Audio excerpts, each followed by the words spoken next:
Podem sentar-se. A primeira leitura, tirada da Epístola de São Paulo Apóstolo aos Filipenses.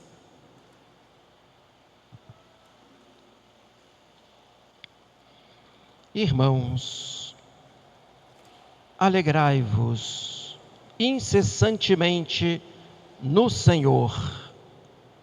Repito, alegrai-vos.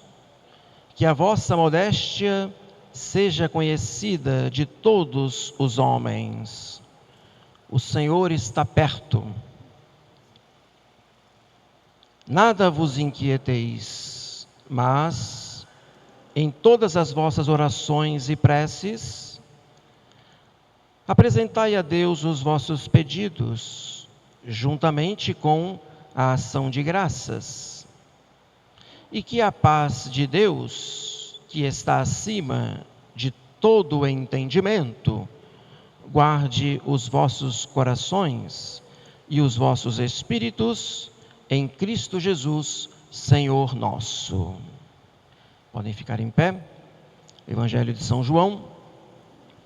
Naquele tempo, os judeus de Jerusalém enviaram sacerdotes e levitas a João para lhe perguntarem: quem és tu?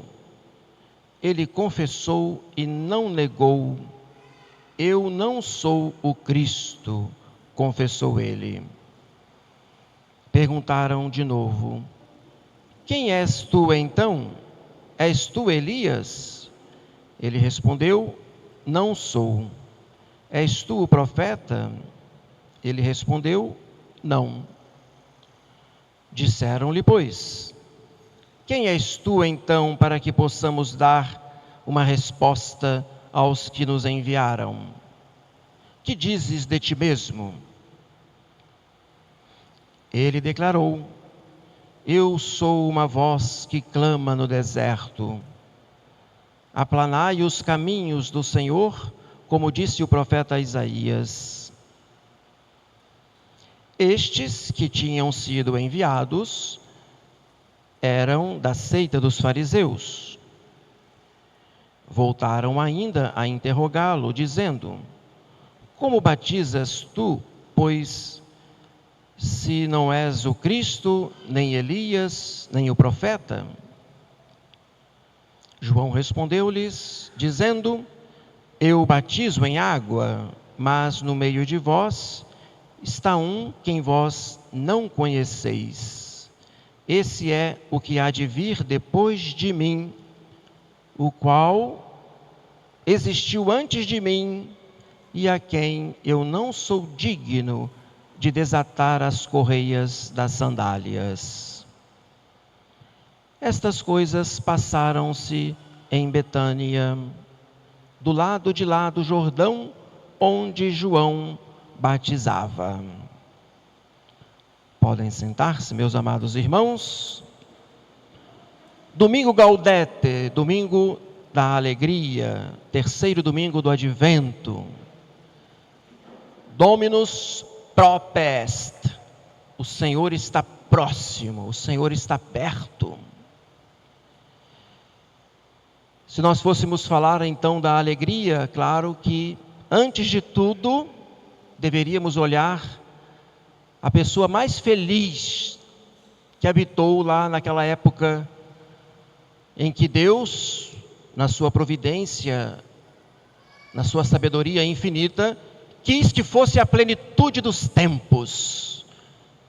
A pessoa mais feliz na plenitude dos tempos foi Maria Santíssima, a mulher escolhida entre todas, a bendita,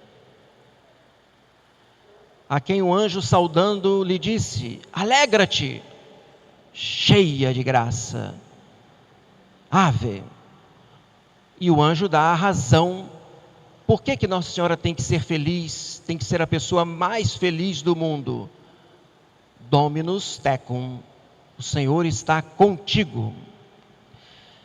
Meus amados irmãos, para nós compreendermos aqui inicialmente, essa alegria profunda de Nossa Senhora, pelo fato de ela tornar-se o ventre, ou pelo menos para que ela tornasse para que ela tornasse, né, o templo, o ventre, portanto, puríssimo que ela tinha, aonde o Verbo de Deus se encarnou. Claro, a razão desta alegria é essa presença tão íntima de Deus, do Verbo encarnado, e a gente entende como que essa alegria chegou num auge extraordinário. Ela não pôde conter para si mesma esta alegria egoisticamente, né? Mas teve que transferir, teve que transmitir, teve que ir à casa de Isabel para lá também fazer com que a sua prima participasse, né, desta alegria tão profunda. Imagina só a alegria de Isabel ao receber Nossa Senhora, né? Donde me veio a dita de ter na minha casa a mãe do meu Senhor. Por isso que a alegria de Nossa Senhora vai ser traduzida pelo Magnificat. A minha alma engrandece o Senhor, o meu espírito exulta de alegria em Deus, meu Salvador. Imaginemos a alegria ali em que Nossa Senhora, participando da vida de Isabel, vai trazer a alegria quando Jesus santifica João Batista no ventre de sua mãe. Pois bem, não podemos separar o tempo do advento de Nossa Senhora. É ela que é, portanto, essa mãe mestra que nos leva até o seu Filho Jesus. É ela quem vai nos mostrar a razão da verdadeira alegria e o sentido da perfeita alegria, que é ter Cristo dentro de nós. Assim como ela o teve, nós também podemos ter quando comungamos.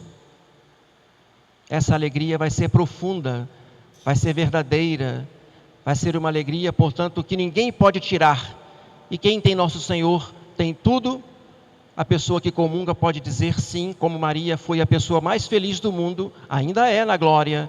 Nós também podemos ser agora, e um dia também esperamos contemplar a visão de Deus e na eternidade do céu participarmos, né, da alegria de Maria. Vejam bem, meus amados irmãos, quando São Paulo fala aos filipenses que o Senhor está perto, a gente precisa lembrar duas frases que falou também São Paulo no primeiro domingo do Advento e no segundo domingo, quando ele escrevia aos Romanos. Porque para a gente poder saber se de fato o Senhor está perto, se o Senhor está em nós, se nós temos a sua presença, a gente precisa lembrar aquela primeira frase que ele falou lá no primeiro domingo do Advento, quando disse que nós devemos nos revestir de Jesus Cristo. Quando a pessoa se reveste de Jesus Cristo, é porque possui na alma a graça santificante. A pessoa se reveste da própria vida divina. A pessoa é outro Cristo. Tem, portanto, a presença da Trindade. Uma alma verdadeiramente santificada. Uma alma que se reveste de Cristo, porque Cristo possui este coração, este ser, este interior, esta alma. Agora, existe um sinal para de fato nós detectarmos, né? Se nós estamos revestidos de Cristo, se a sua graça está santificando o nosso interior profundamente. Aí vamos lembrar da segunda frase, né? Que São Paulo disse no segundo domingo, foi domingo passado.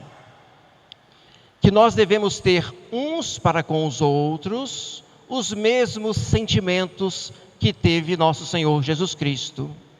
Aqui está o sinal, então, se você possui a Deus, se a sua alma é morada de Deus, porque aonde está o amor, ali está Deus.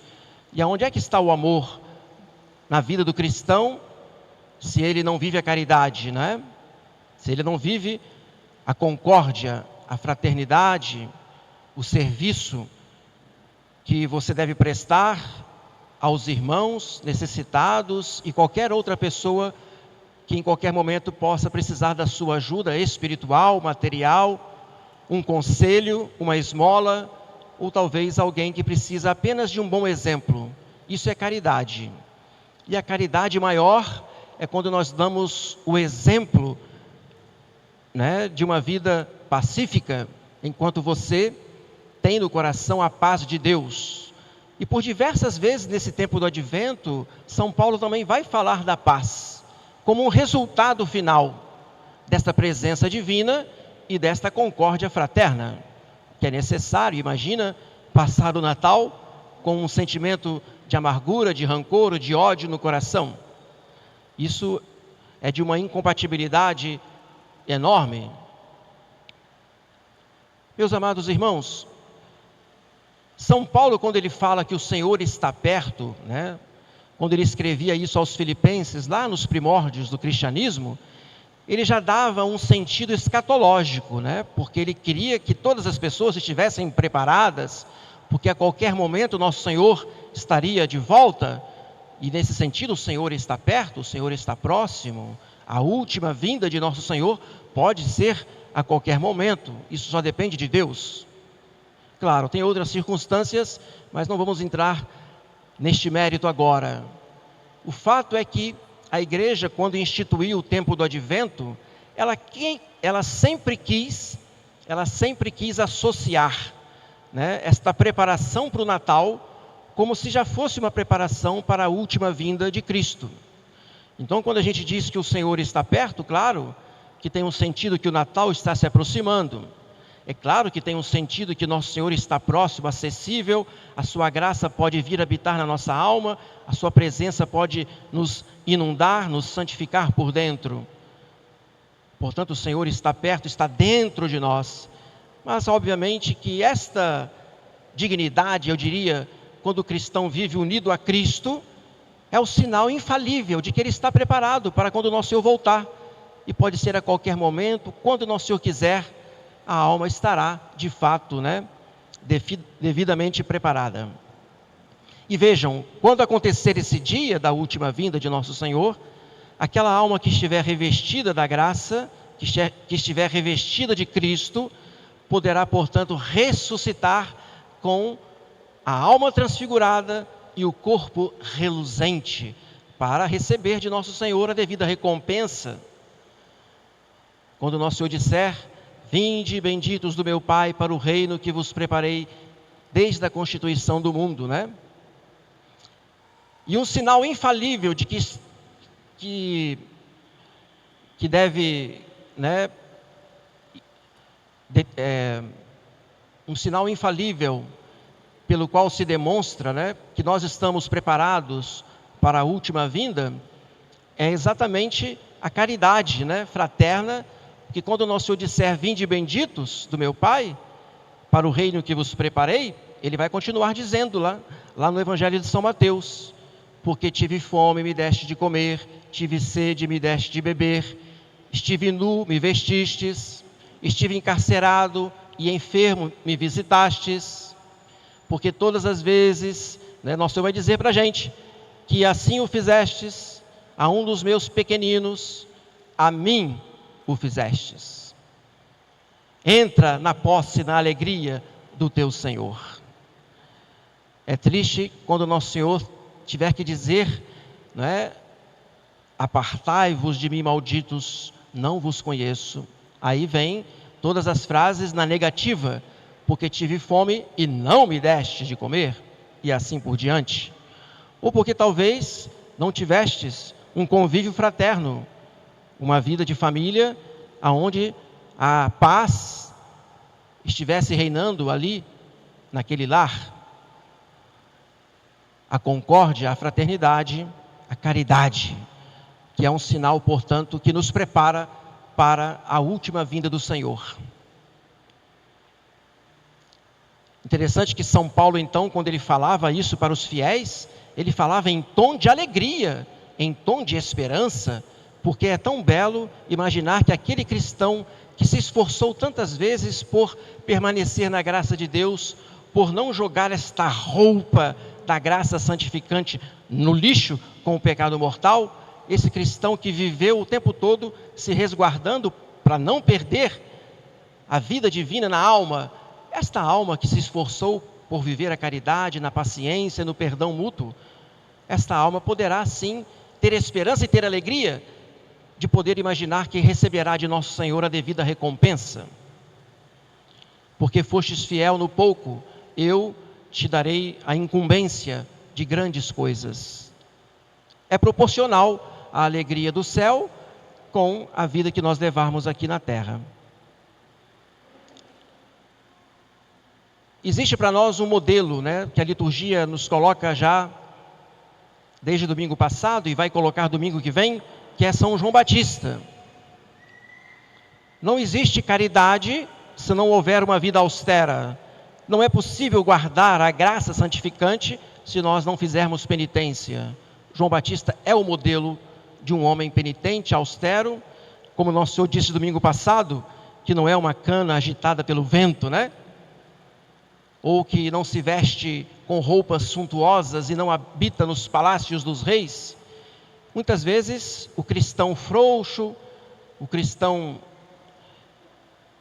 que não ama, o cristão tíbio, ou para não dizer o cristão fresco, mole, que não vive a penitência, que é sempre uma pessoa volúvel, que se deixa levar facilmente pelas inclinações, ou que quer viver numa certa comodidade, cheia de prazeres, e talvez pelo consumismo, embora a pessoa não more num palácio, mas quer fazer da vida como se aqui fosse um paraíso, e isso é uma tentação em que o cristão pode, infelizmente, cair e não viver com autenticidade o seu cristianismo.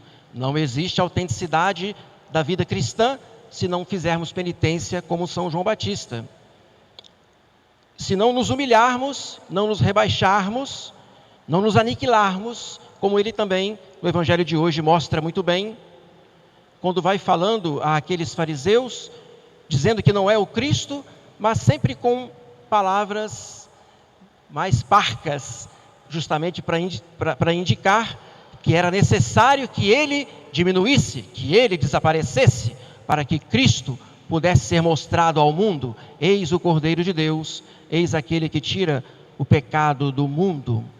Portanto, na nossa vida cristã, se não houver este sentido de humildade em que nós nos aniquilamos, nos escondemos, morremos para nós mesmos, para que Cristo possa crescer e cada vez mais se desenvolver e aparecer de tal maneira na nossa vida que nós também possamos ser uma luz que ilumina as pessoas. De alguma maneira, as pessoas podem indicar e dizer: ali vai um cristão, um outro Cristo. Cristo tira o pecado do mundo, mas eis alguém que vive sem pecado, pelo seu testemunho de vida. Não podemos imaginar que isto é impossível. Pelo contrário, com a graça de Deus, tudo é possível. Então, preparemos o caminho do Senhor para que o Natal seja um tempo, de fato, de uma alegria profunda, de uma alegria espiritual, de uma alegria verdadeira. Natal este que nos santifica com a presença de Cristo, que nos dá a sua graça e que nos faz também imitá-lo, sobretudo pela caridade. E concluindo, não posso deixar de mencionar aqui uma pregação que eu fui olhar, do Papa Bento XVI, para o terceiro domingo do Advento. Curiosidade apenas, primeira página que abri, domingo Gaudete, lá pelos idos de 2007, o Papa Bento XVI dizia que a igreja, ela prega a alegria, mesmo diante do caos, mesmo cercada de guerras, mesmo em que o mundo esteja passando por tribulações terríveis, mesmo em que cristãos em diversos países estejam sendo perseguidos. A alegria, ela pode ser falada assim até às pessoas que estão sofrendo o desamparo, o abandono, porque a igreja quer pregar a esperança e dizer para todos que mesmo na cruz é possível olhar para Jesus e ter nele toda a confiança e assim encontrar nele essa esperança que o mundo precisa para voltar a ter paz, e as pessoas que sofrem para ter o alívio, o conforto que só a graça de Deus pode dar. E que esta graça de Deus venha nos renovar, nos santificar, venha nos transformar por dentro, venha nos encher de alegria e venha dar aos pecadores a conversão e aos que sofrem o alívio e o consolo de nosso Senhor Jesus Cristo. Amém.